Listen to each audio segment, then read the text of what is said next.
So mga paps, ngayong araw pala, tuturuan kayo kung paano gawin yung idle air volume learning dito sa Nissan Sentra, okay? So simulan natin to mga paps. So mga paps, bakit gagawin tong method na to? Ito kasi, dapat talaga standard to ginagawa kapag nagpalit kayo ng IACV, ng throttle body, at saka ng ECM. Kumbaga standard dapat ginagawa yan. Bakit ginagawa yan? Kasi kapag nagpalit kayo ng throttle body assembly or ng IACB, malaking posibilidad na magkaroon kayo ng problema sa minor nyo. Madalas kasi ginagamitan to ng scanner, mas madali lang yung mag-idle air volume learning. So ngayon ito, mano-mano natin itong gagawin dito mga paps. So simulan natin to dito mga paps. So bago natin gawin itong procedure to, dapat siguraduhin natin na patay yung natin, yung mga electrical load natin, aircon, yung defogger, yan, patay yung mga yan, yung ilaw, walang electrical mga paps, walang electronics, walang electrical, kahit radyo patay. Tapos ang gagawin natin, ganito. Una natin gagawin, isi-switch on natin yung yung susian. On lang hindi ka crank. Switch on natin ng 1 second lang yan. Yan. Naka-on na yan, di ba? Tapos nun, 1 second lang, kahit 1 or 2 seconds, i-off natin. Tapos, mag-wait tayo ng 10 seconds, okay? 1, 2, 3, 4, 5, 6, 7, 8, 9, 10. Okay? Pagkatapos nun, start natin yung makina. Yan, start natin. Ngayon ang gagawin natin, antayin natin na ma-reach natin yung normal operating temperature. Antayin lang natin yan hanggang gitna. Yan. Okay? So, tayo natin yung ma-reach yung normal operating temperature niyan. So, okay mga paps, yan makikita nyo. Kala nyo yan, mababa yan.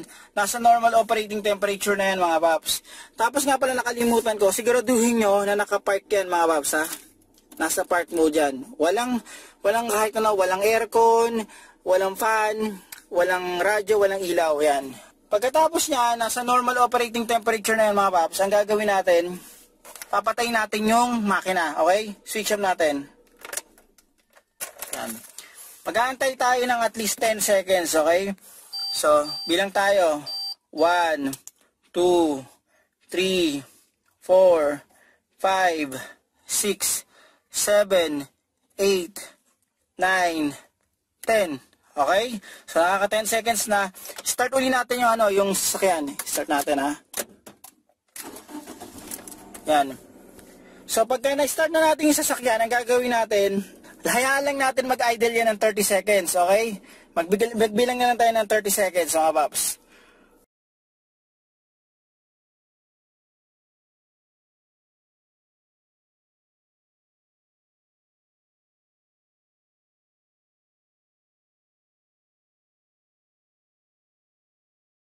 So, ang gagawin natin dyan, lalabas na muna ako. Hayaan lang naka-idle yan, lalabas ako. I-disconnect ko yung TPS. Pakita ko sa inyo, ha. I-disconnect ko yan. Yan. Tapos nun, dapat within 5 seconds, mabalik ko yan. I-reconnect ko ulit. Okay? So, i-disconnect ko yung TPS. Yan. Tapos 5 seconds, within 5 seconds, ibabalik ko ulit, ha. Yan. 1, 2, 3, 4. Yan. So, 4 seconds lang, binalik ko na agad. Dapat within 5 seconds. Tapos nun, mag-aantay tayo ng 20 seconds. Tingnan natin yung mangyari sa minor natin. So, 1, 2, 3, 4, 5, 6, 7, 8, 9, 10, 11, 12, 13, 14, 15, 16, 17, 18, 19, 20. Okay, nakaka 30 seconds na. Tapos, i-rep natin yan at least 2 to 3 times. Yan.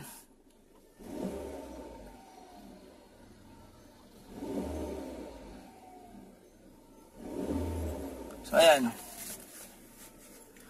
So, ayan na siya mga paps. Yan na yung natin. Yan na yung nakukuha nating idle speed. Okay? Mag-uuna ako ng aircon mga paps. Yan. Yan. Okay? So, ayan na siya mga paps. Yan. All goods na mga paps. Ngayon, patayin ko na makina. So mga paps, ganun lang kadali mag-idle air volume learning. So kapag nagpalit kayo ng ECM, ng TB, ng IACV, standard talaga dapat gawin to. So ganito, paano kung halimbawa sinubukan mo na yun, sablay pa rin yung minor? Yung kasi, ginagawa lang yun kapag nagpalit kayo nun. Yung mga sinabi ko ay ACB, TB at saka ECM. Kung sablay pa rin ng minor, syempre dapat i-check nyo muna yung mga basic. Ano ba yung mga basic? Syempre, spark plug, yan, air filter, yan, ignition coil, ito, yung PCB line, yung PCV hose, yung hose na yan, check nyo yan.